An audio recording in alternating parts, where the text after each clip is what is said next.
उपराष्ट्रपति ने 16वें सिविल सेवा दिवस कार्यक्रम का किया उद्घाटन। कहा, भारत के हितों को हमेशा सर्वोपरि रखना है हमारा सामूहिक धर्म।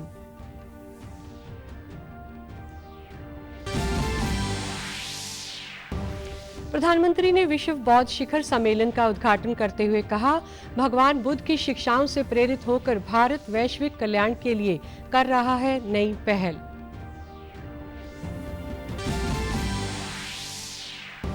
मुख्यमंत्री ने आज चंडीगढ़ में एक क्लिक के माध्यम से विभिन्न विभागों के लिए लगभग 1087 उम्मीदवारों को भेजे जॉब ऑफर।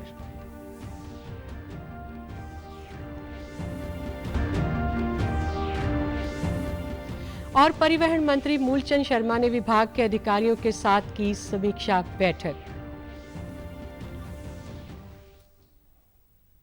नमस्कार, मैं जगजीत कौर। अब समाचार विस्तार से। उपराष्ट्रपति जगदीप धनखड़ ने आज नई दिल्ली में 16वें लोक सेवा दिवस समारोह का उद्घाटन किया। इस अवसर पर उपराष्ट्रपति ने कहा कि लोक सेवा दिवस लोक सेवकों के लिए स्वयं को फिर से समर्पित करने और अपनी प्रतिबद्धता को नवीनीकृत करने का एक अवसर है। उन्होंने कहा कि 1947 में आज के ही दिन भारत के लौह पुरुष सरदार वल्लभ भाई पटेल ने लोक सेवकों को भारत का स्टील फ्रेम कहा था। उपराष्ट्रपति ने जोर देकर कहा कि भारत के हित को हमेशा सर्वोपरि रखना हमारा सामूहिक धर्म है। Vision of the Sardar, the unified of modern India, continues to inspire and motivate civil servants, as also all of us, across the country to make exemplary contributions for the nation. It is our collective dharma to always keep the interest of Bharat uppermost. This is the era of development, unquote. And in 2022, quote, today's era is not of war, unquote, became voice of the world, defining our global stance.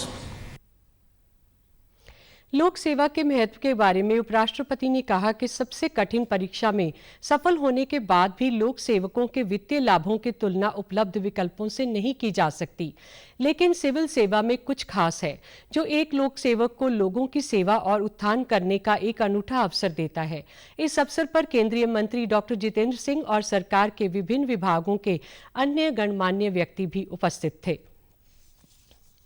प्रधानमंत्री नरेंद्र मोदी ने आज कहा कि गौतम बुद्ध की महान शिक्षाएं सदियों से असंख्य लोगों को प्रभावित कर रही हैं।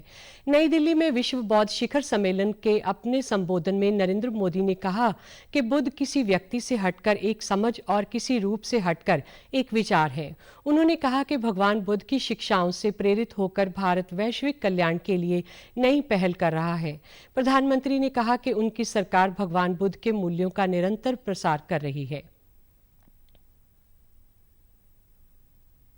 भारत ने आज अनेक विषयों पर विश्व में नई पहल की है और इसमें हमारी बहुत बड़ी प्रेरणा भगवान बुद्ध ही है। हमने भगवान बुद्ध के मूल्यों का निरंतर प्रसार किया है। भारत और नेपाल में बुद्ध सर्किट का विकास हो, सारनाथ और कुशीनगर जैसे तीर्थों के कायाकल्प के प्रयास हो, भारत के ऐसे हर काम में पति पत्नी की प्रेरणा शामिल है। दुनिया के अलग अलग देशों में पीस मिशंस हो या तुर्की के भूकंप जैसी आपदा हो, भारत अपना पूरा सामर्थ्य लगाकर हर संकट के समय मानवता के साथ खड़ा होता है, मम भाव से खड़ा होता है। प्रधानमंत्री ने कहा कि अमृत काल में भारत ने कई विषयों पर नई पहल की है तथा इसके लिए भगवान बुद्ध की शिक्षाओं से प्रेरणा ली है। उन्होंने कहा कि भारत ने विश्व को युद्ध नहीं बल्कि बुद्ध की शिक्षाएं दी हैं। उन्होंने आगे कहा कि विश्व आज युद्ध और अशांति से पीड़ित है, जबकि बुद्ध ने सदियों पहले युद्ध का समाधान दिया था। नरेंद्र मोदी ने कहा कि भगवान बुद्ध का मार्ग ही भविष्य का मार्ग है। मुख्यमंत्री मनोहर लाल के विजन के अनुरूप सरकारी विभागों, बोर्डों और निगमों में जरूरत के अनुसार तत्काल मैन पावर की आवश्यकता को पूरा करने के लिए हरियाणा कौशल रोजगार निगम के माध्यम से अनुबंध आधार पर नियमित अंतराल पर नियुक्तियां दी जा रही हैं। इसी कड़ी में एक बार फिर मुख्यमंत्री ने विभिन्न विभागों में कार्य पर रखने हेतु लगभग 1087 उम्मीदवारों को जॉब ऑफर भेजे हैं। मनोहर लाल ने आज चंडीगढ़ में एक क्लिक के माध्यम से विभिन्न विभागों में कार्य पर रखने के लिए लगभग 1087 उम्मीदवारों को जॉब ऑफर भेजे। मुख्यमंत्री ने जॉब ऑफर प्राप्त करने वाले उम्मीदवारों को बधाई एवं शुभकामनाएं दी हैं। उन्होंने कहा कि राज्य सरकार द्वारा पारदर्शी तरीके से सरकारी भर्तियां की जा रही हैं। HKRN के माध्यम से दी जाने वाली नौकरियों में भी पूरी पारदर्शिता बरती जा रही है। राज्य सरकार का ध्येय जरूरतमंद परिवारों अर्थात अंत्योदय परिवारों के सदस्यों को HKRN के तहत प्राथमिकता देते हुए उन्हें रोजगार मुहैया कराना है। उन्होंने कहा कि सरकार को लगातार आउटसोर्सिंग पॉलिसी के तहत सेवा प्रदाताओं द्वारा रखे गए कर्मचारियों के शोषण की शिकायतें प्राप्त होती थी, इसलिए वर्तमान सरकार ने कौशल रोजगार निगम का गठन किया और अब सभी अनुबंध कर्मचारियों की नियुक्ति इस निगम के माध्यम से हो रही है। विभिन्न जिलों में अलग अलग DC रेट के कारण कुछ परेशानी आती थी। अब HKRN के मासिक पे को भी रेगुलराइज किया गया है और इन कर्मचारियों को EPF, ESIC का भी पूरा लाभ मिल रहा है। उन्होंने कहा कि HKRN के माध्यम से अब तक लगभग 5600 से अधिक उम्मीदवारों को रोजगार दिए जा चुके हैं। परिवहन मंत्री मूलचंद शर्मा ने परिवहन विभाग के अधिकारियों के साथ समीक्षा बैठक की। उन्होंने कहा कि सरकार इस बात के लिए प्रयास कर रही है कि चालक और परिचालकों का बीमा भी पुलिस विभाग की तर्ज पर 30 लाख की बजाय 50 लाख किया जाए। इसके अलावा उन्होंने हरियाणा कौशल रोजगार निगम के माध्यम से 1190 परिचालकों की भर्ती जल्द से जल्द करने का निर्देश भी दिया है। परिवहन मंत्री ने कहा कि 1253 मिनी बसें आ चुकी हैं और अप्रैल माह के अंत तक 50 HVAC बसें और आ जाएंगी। इस माह के अंत तक 150 और बसें आने की उम्मीद है। उन्होंने कहा कि जल्द ही इलेक्ट्रॉनिक बसें भी खरीदी जाएंगी। बैठक में बताया गया कि विभाग के 6 डिपो और 4 सब डिपो में ई-टिकटिंग का कार्य पूरा कर लिया गया है, जबकि बाकी के डिपो में भी जल्द ही पूरा कर लिया जाएगा। वॉल्वो बसों में ऑनलाइन आरक्षण सुविधा उपलब्ध करवाई जा रही है। इसके अलावा 60 से 65 वर्ष की आयु के वरिष्ठ नागरिकों के बस पास जारी किए जा रहे हैं। उन्होंने अधिकारियों को निर्देश दिए कि बस अड्डों पर लोगों को सभी मूलभूत सुविधाएं मिलनी चाहिए। हर बस अड्डे पर पीने के पानी की समुचित सुविधा होनी चाहिए और RO की मेंटेनेंस का कार्य समय पर करवाया जाए। प्रदेश के मुख्यमंत्री मनोहर लाल ने 3 नई पहलों की शुरुआत की है, जिनमें प्रोएक्टिव दिव्यांग पेंशन सेवा, ताऊ से पूछो व्हाट्सएप बाट और PWD विश्राम गृहों की ऑनलाइन रूम बुकिंग सुविधा शामिल है। इन सुविधाओं से लाभार्थी डिजिटल रूप से और अधिक सशक्त बनेंगे। मनोहर लाल ने चंडीगढ़ में प्रेस वार्ता के दौरान कहा कि ये 3 IT पहल निश्चित रूप से राज्य सरकार के पेपरलेस और पारदर्शी शासन के दृष्टिकोण में मील का पत्थर साबित होंगी। प्रोएक्टिव दिव्यांग पेंशन सेवा के बारे में जानकारी देते हुए मनोहर लाल ने कहा कि राज्य सरकार सभी सरकारी सेवाओं को लोगों के घरों पर पहुंचाने के लिए वचनबद्ध है। उन्होंने कहा कि हमने दिव्यांग व्यक्तियों को ऑटोमेटेड पेंशन का लाभ देने का फैसला किया है। दिव्यांग पेंशन को भी परिवार पहचान पत्र से जोड़कर ऑटोमेटिक ढंग से पेंशन बनाने का काम शुरू किया जा रहा है। तो हमने प्रोएक्टिव एक पोर्टल बनाया है, वो दिव्यांग सेवा, दिव्यांग की पेंशन, ये सेवा। और इस सेवा में अभी तक दिव्यांग को पेंशन बनाने में काफी कठिनाई आती थी। आयु के हिसाब से तो 60 वर्ष की आयु एक गणना के हिसाब से ऑटोमेटिकली व्यक्ति की गणना हो जाती है, लेकिन इसमें शर्त है कि 60% उसका दिव्यांगता सर्टिफिकेट होना चाहिए। जैसे ही 60% दिव्यांगता का सर्टिफिकेट डॉक्टर से वो प्राप्त करेगा, उसको अपलोड करेगा, अपलोड करते ही प्रोएक्टिवली उसकी पेंशन जो है वो घर बैठे बनेगी। इसमें कहीं किसी प्रकार की कठिनाई नहीं आएगी। मुख्यमंत्री ने वेब बेस्ड चैट बाट सोल्यूशन के साथ साथ ताऊ से पूछो नामक व्हाट्सएप बाट का भी शुभारंभ किया। उन्होंने कहा कि व्हाट्सएप के साथ एकीकृत ताऊ से पूछो नामक व्हाट्सएप बाट नागरिकों के प्रश्नों का तुरंत जवाब देगा। मुख्यमंत्री ने लोक निर्माण विभाग के विश्राम गृहों में कमरों की बुकिंग के लिए पोर्टल का शुभारंभ करते हुए कहा कि अब सभी विश्राम गृहों में सरकारी अधिकारियों के साथ साथ निजी लोग भी कमरों की ऑनलाइन बुकिंग कर सकते हैं।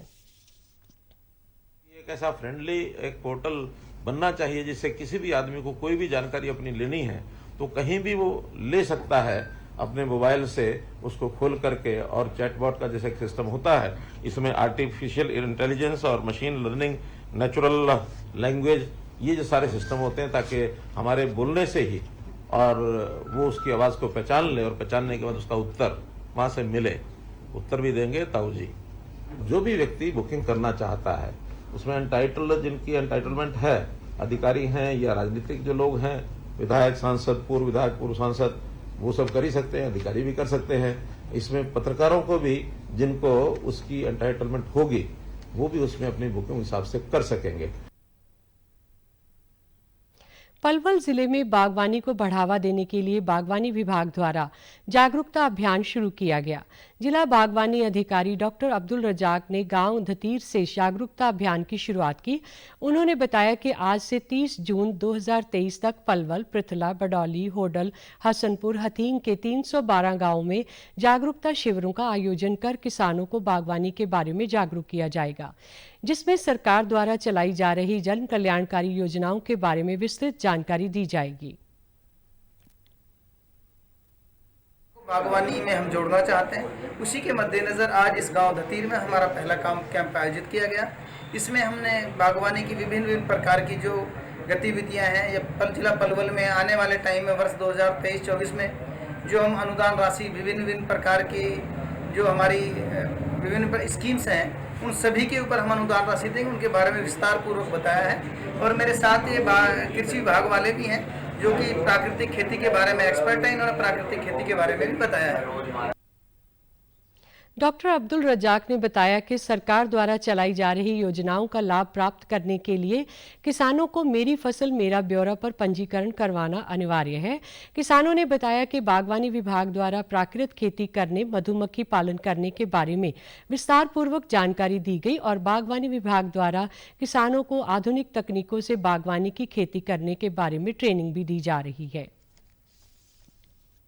बाग लगाओ आप और धान और गेहूं की जगह आप सब्जी करो। और स्टैकिंग टनल काफ़ी चीज़ें बताई हैं उन्होंने, सब चीज़ के बारे में बताया है कि भाई मतलब कि कितना कितना मुआवजा सरकार की तरफ से आपको मिल रहा है, सब्सिडी मिल रही है। उन्होंने बागवानी के लिए परंपरागत जो खेती है उसके बारे में बताया है कि भाई केमिकल छोड़ करके और यूरिया वगैरह को छोड़ करके ऑर्गेनिक खेती के बारे में हमें समझाया है। एप्पल के मुख्य कार्यकारी अधिकारी टिम कुक ने नई दिल्ली में प्रधानमंत्री नरेंद्र मोदी से मुलाकात की। ट्वीट संदेश में कुक ने हार्दिक स्वागत के लिए प्रधानमंत्री को धन्यवाद दिया। उन्होंने कहा कि एप्पल कंपनी भारत के भविष्य पर प्रौद्योगिकी के सकारात्मक असर के बारे में प्रधानमंत्री की परिकल्पना को समझती है।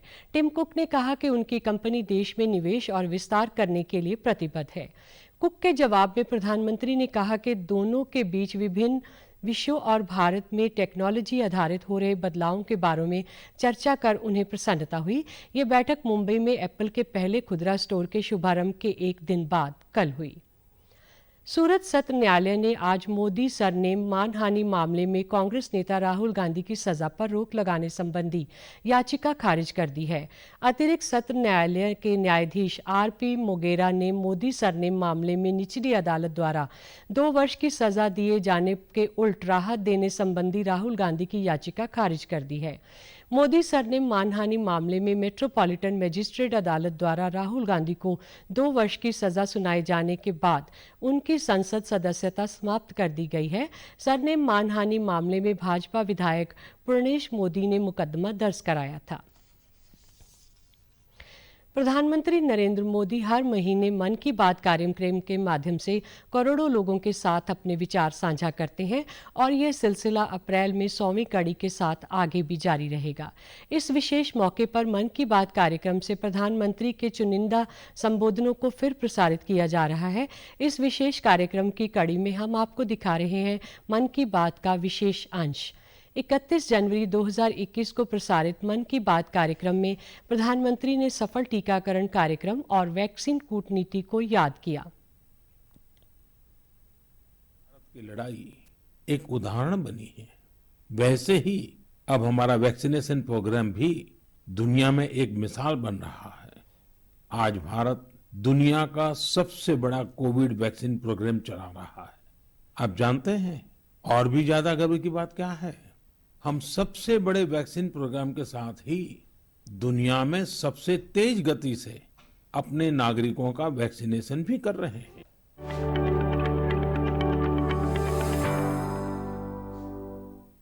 अब पेश है खबरें फटाफट।